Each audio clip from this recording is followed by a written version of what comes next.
Bonjour Jean-Julien Urbain, vous êtes consultant, fondateur de Isor et vous accompagnez les entreprises dans leurs différents aspects d'organisation et notamment mobilière avec une philosophie qui s'inspire des travaux du chercheur Olivier Amand sur la robustesse des entreprises.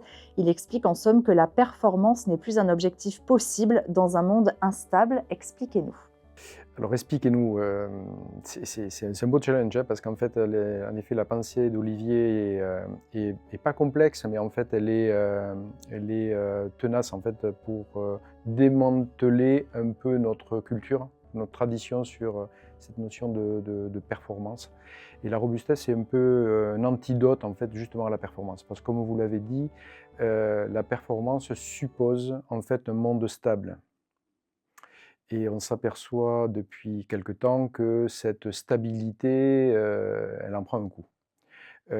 Et lorsqu'on parle d'Olivier Amand, j'ai aussi envie de rajouter d'autres personnes parce qu'en fait, dans ce champ-là, il y a pas mal de gens qui s'intéressent justement à cette notion, alors pas forcément de robustesse, mais qui a quand même un lien, c'est la pérennité. En tout cas, la pérennité de nos organisations. Je pense notamment à Maximilien Brabec, à des gens comme Thierry Pacaud. Alors c'est un peu des gens issus un peu de tous les milieux, puisque Max Brabec, il est plutôt issu du monde de l'innovation. Thierry Pacaud, c'est un urbaniste. Et Olivier, c'est un biologiste de l'INRAE de Lyon, qui est prof aussi à l'ENS et qui a développé cette notion finalement de comment on fait pour durer. Ce qui est intéressant dans son travail, c'est notamment qu'il démonte un peu l'idée de l'efficacité en disant que dans la nature, à l'état biologique, les organismes ne sont pas efficaces et qu'il faut arrêter d'aller chercher cette efficacité permanente, cette performance permanente.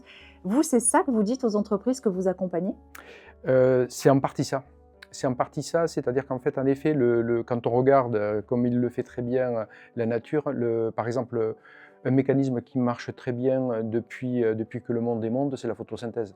Et quand on regarde la productivité de la photosynthèse, c'est 1%.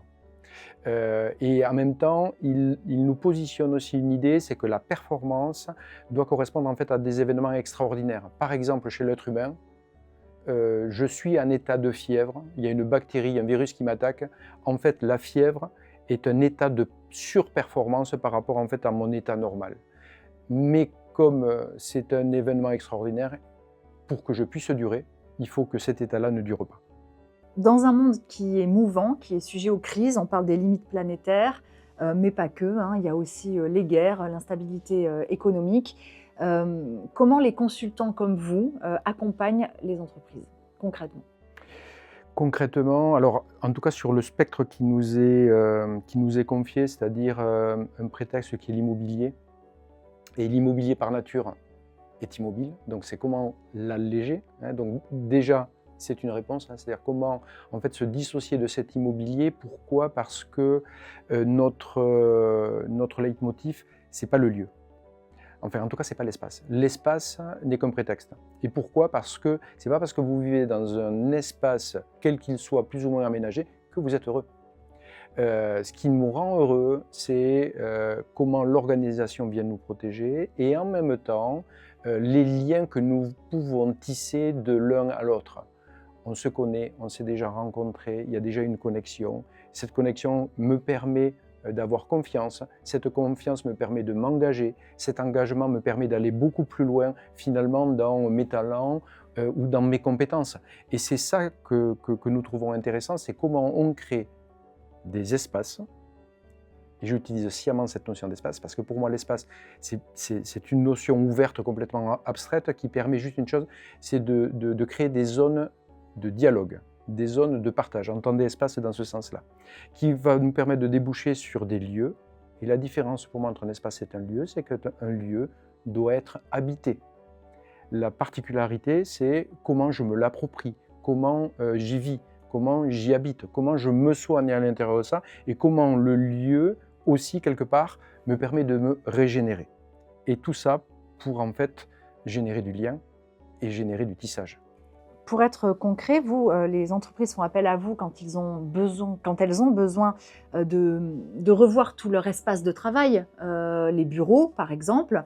et vous allez les conseiller sur cet aménagement, avec une priorité qui est de créer du lien. Donc on pourrait se dire, OK, il fait des open space.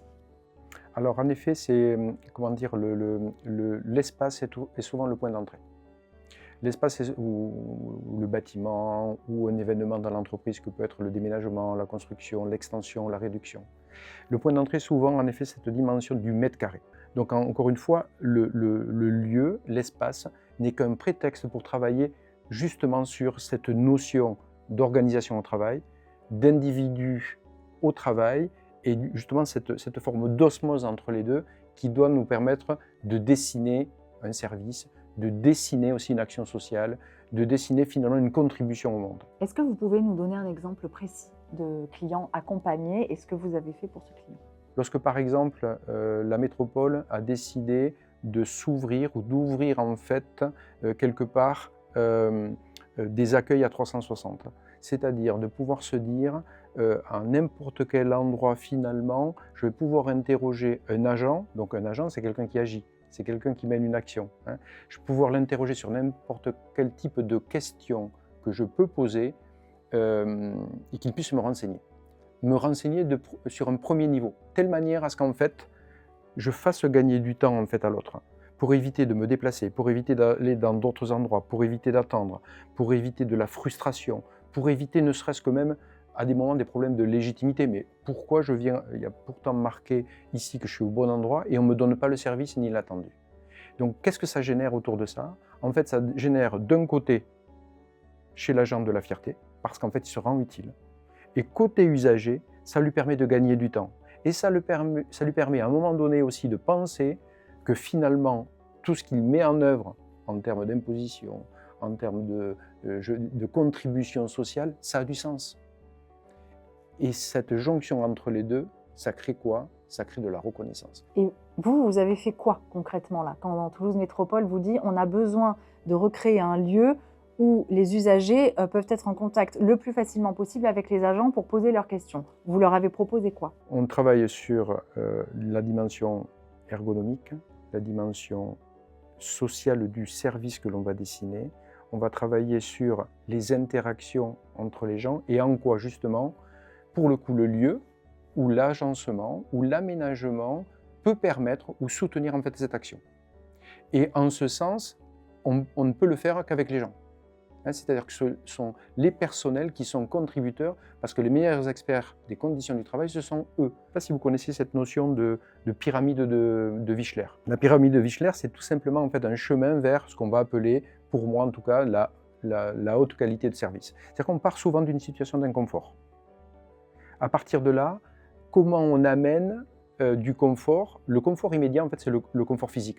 Je me sens mieux, je suis un peu mieux installé, j'ai de la lumière, ok. En termes d'acoustique, ça va mieux.